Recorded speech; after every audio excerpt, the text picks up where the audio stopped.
여러분, 본론부터 말하겠습니다. 대한민국 취업시장은 망했습니다. 다들 인정하시나요? 청년 고용률이 반년 연속으로 떨어졌을 때도 고용시장이 얼어붙었다느니 뭐니 말이 많았는데 최근 19개월 연속으로 하락하는 모습은 말이 안 되는 수준이 아니라 명백히 사회적 문제가 있어 보입니다. 1인당 일자리 수 0.4개, 장기 실업 청년 12만 명, 신입을 뽑는다면서 인턴 경험과 경력을 요구하고 그런 경력은 대체 어디서 쌓으라는 건지 정말 답답합니다. 그렇게 해외로 눈을 돌리는 청년들이 나타나는데 바로 해외 취업에서 답을 찾으려는 것이죠. 그리고 그 많고 많은 해외 국가들 중에 거리도 가깝고 문화도 가까운 이웃나라 일본 취업에 도전하는 분들이 많다고 합니다. 그런데 말이죠, 대한민국을 떠나 일본에 취업하는 것이 과연 정답이었을까요? 누군가는 말합니다. 도망친 곳에 낙원은 없다고요. 헬 조선을 벗어나 헬 일본에 갈 뿐인 헬 투 더 헬일 가능성을 경고하는 거죠. 그리고 안타깝게도 이게 마냥 틀린 말은 아닌 듯 보입니다. 혹시 여기까지만 듣고 실망하시는 분들이 계실까봐 미리 말씀드리지만 그렇다고 너무 실망하지는 않으셔도 됩니다. 어디까지나 낙원이 아닐 가능성이 있다는 뜻이지 일부 사람들은 실제로 일본에서 잘 먹고 잘 살고 있으니까요. 저 역시 일본에서 행복하게 지내고 있지 않습니까? 그렇다면 궁금하잖아요.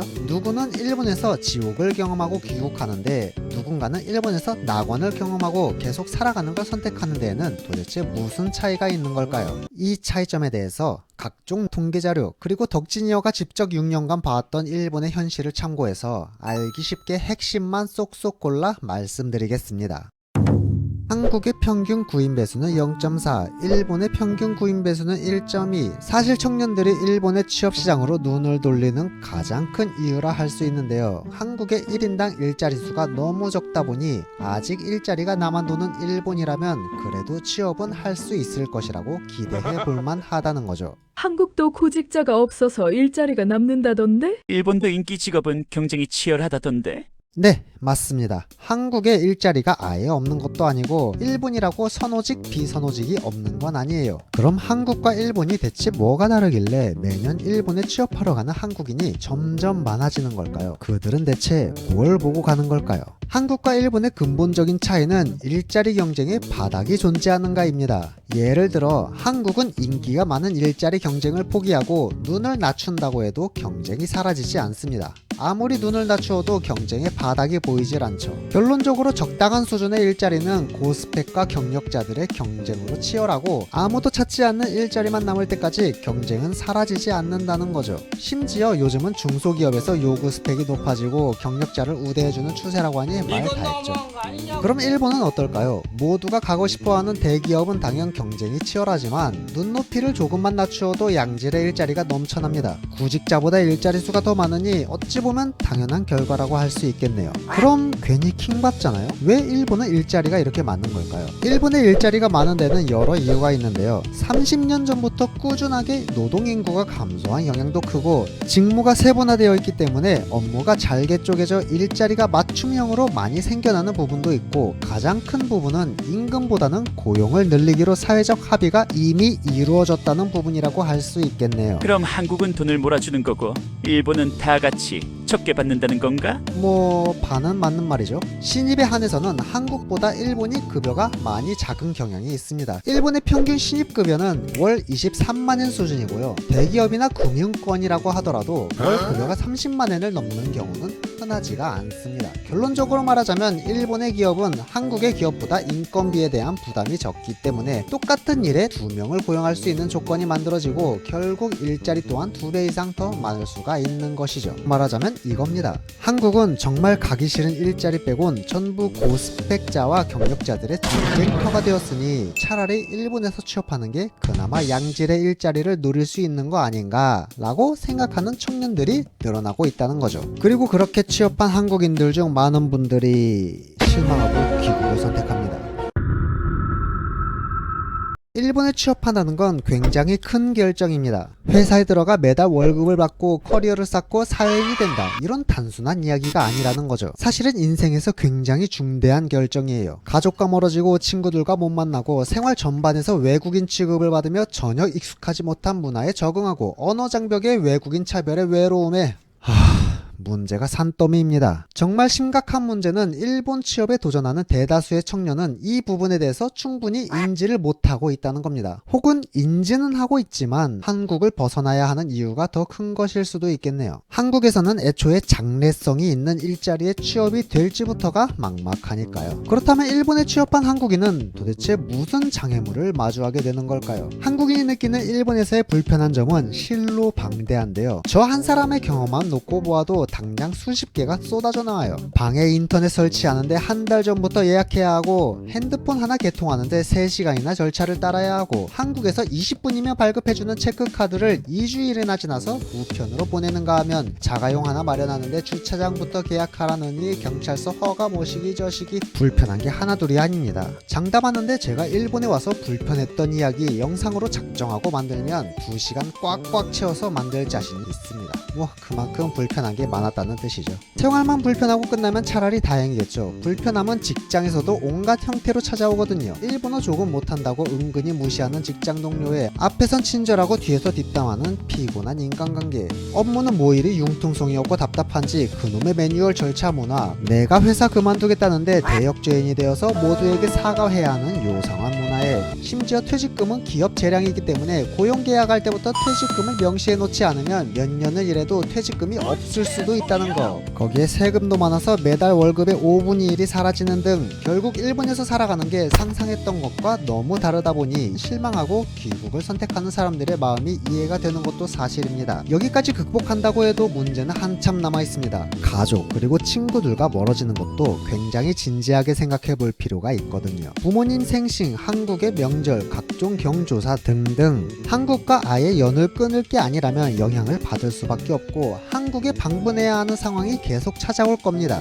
문제는 시간과 돈은 여러분의 편이 아니라는 것이죠. 결국 해외에 거주한다는 이유로 방문하지 못하는 날이 훨씬 많을 거예요. 그렇게 가족들과 멀어지고 친구들과 멀어지고 지금까지 한국에서 쌓아올린 인연이 점점 멀어지는 기분은 겪어본 사람들만 알 겁니다. 혹시 일본인과 결혼을 하셨다고요? 그러면 결혼식은 어디서 하실 거죠? 한국인가요? 일본인가요? 어느 쪽이든 한쪽은 지인들을 부르는 것을 포기해야 할 겁니다. 비행기 티켓이라도 사주지 않는 한 바다 건너서 축하하러 와달라고는 할 순 없잖아요. 그럼 한국인은 일본 취업 비추한다는 뜻인가요? 아니요. 당장 저만 해도 일본에서 잘 먹고 잘 살고 있고 개인적으로 일본에서 살아가는 게 나름 매력적이라고 생각하거든요. 그리고 무엇보다 이 채널은 일본 취업에 도전하는 분들을 응원하는 채널이라는 점 잊으시면 섭섭합니다. 그럼 덕진이어는 일본에 뭐가 좋아서 여전히 일본에 남아 살아가고 있는 건지, 앞서 말한 불편하고 주옥같은 문화를 감내하고도 과연 살아갈 만한 가치가 있는 나라인지 지금부터 희망편을 이야기해 보도록 하겠습니다.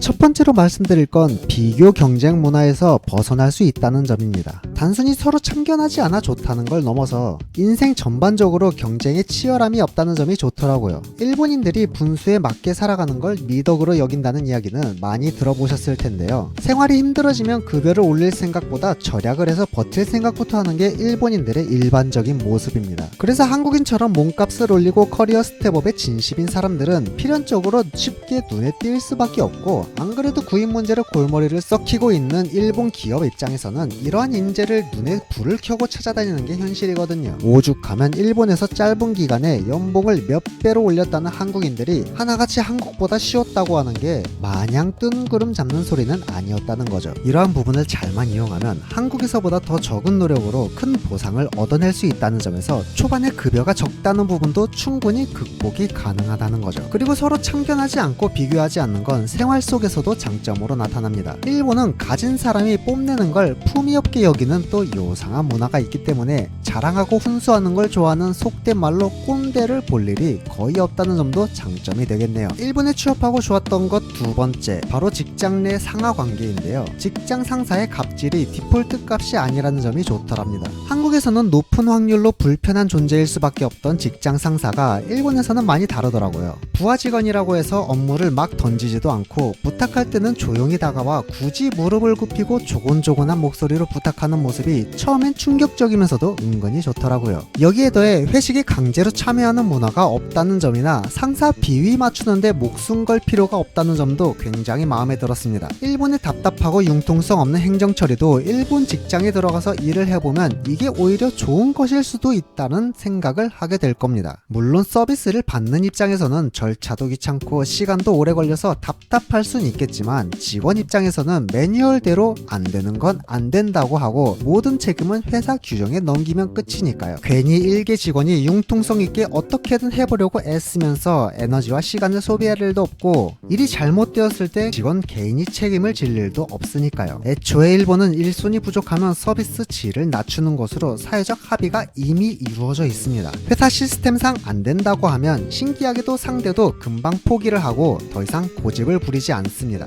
물론 어딜 가나 비정상인 예외는 있으니까 적당히 필터링해서 이해하시면 좋을 것 같네요. 그리고 다음으로 돈 이야기를 뺄 수가 없겠죠. 일본 취업의 가장 큰 단점 중 하나는 세금이 많다는 것 아니겠습니까? 근데 이게 자세히 들여다보면 당장의 실수령액이 적다고 무조건 손해인 것은 아니라는 걸 알 수가 있습니다. 경우에 따라서는 오히려 좋게 보이기도 하거든요. 저는 개인적으로 지금 납부하는 세금이 전혀 아깝지 않고 오히려 미래를 위한 효율 좋은 투자로 보일 정도이니까요. 그 이유를 지금부터 알려드리겠습니다. 한국과 일본에서 납부하는 세금을 큼직하게 나누어 보면 소득세, 건강보험료, 연금, 그리고 주민세로 나눌 수가 있는데요. 소득세는 개인의 소득 수준에 따라 한국이 높을 때도 있고 일본이 높을 때도 있으니 일단 패스하도록 하겠습니다. 그럼 연금부터 이야기를 해보도록 할까요? 지금은 한국도 연금을 올리기 시작했다지만 여전히 일본이 2배는 더 많이 내고 있고 지금 당장의 부담이 되는 것도 사실이에요. 하지만 일본에서 1, 2년 일하고 한국으로 돌아갈 생각으로 일본에 취업하는 게 아니라면 일본에서 은퇴하고 연금을 돌려받을 생각이라면 전혀 아쉬울 게 없다는 이야기예요. 한국에 비해 개인이 부담하는 연금 금액이 비록 2배이지만 기업에서 부담하는 금액 역시 2배이기 때문에 은퇴 이후에 받게 될 금액 또한 2배 정도 차이가 나거든요. 이 2배 차이가 100세 이상의 시대를 살아갈 때 얼마나 큰 힘이 될지 느낌이 오지 않습니까? 물론 장수한다는 전제이지만요. 다음으로 건강보험료는 어떨까요? 역시 한국과 비교하면 약간 높은 느낌이 있습니다. 하지만 정작 병원 치료 비용이 부담이 되는 시기가 왔을 때 받게 될 혜택이 크기 때문에 오히려 국가가 보장하는 훌륭한 보험에 가입했다고 생각하면 오히려 좋다는 생각을 하게 됩니다. 예를 들어 일본에서는 나이가 들어감에 따라 본인 부담 의료 비용이 점차 줄어들고 적용 범위 역시 관대한 것으로 알려져 있습니다. 또한 한국에서는 상급 종합병원에서 외래 진료를 받는 순간 본인 부담금이 60%까지 늘어나는 반면 일본에서는 처음 소개료가 발생하지만 본인 부담금이 나이에 따라 30%에서 10%로 유지되거든요. 물론 상급 병원에서는 정말 치료가 필요한 사람만 진료가 가능하도록 엄격한 장치가 있지만요. 그럼 일본의 복지 예산은 어디서 나오는 걸까요? 궁금하지 않습니까? 여기서 등장하는 게 한국의 10배나 더 많이 내야 하는 주민세라는 무시무시한 녀석인데요. 지방 지자체에 납부하는 주민세는 각 시에서 따로 관리하는 세금으로 굉장히 광범위하게 사용됩니다. 일본의 거리가 항상 깨끗한 것도 사실 주민세의 힘이 작용했다고 볼 수도 있겠네요. 그리고 이러한 주민세는 의료 재정에서도 지방자치단체 재정금으로서 막강한 지원 사격을 해주고 있거든요.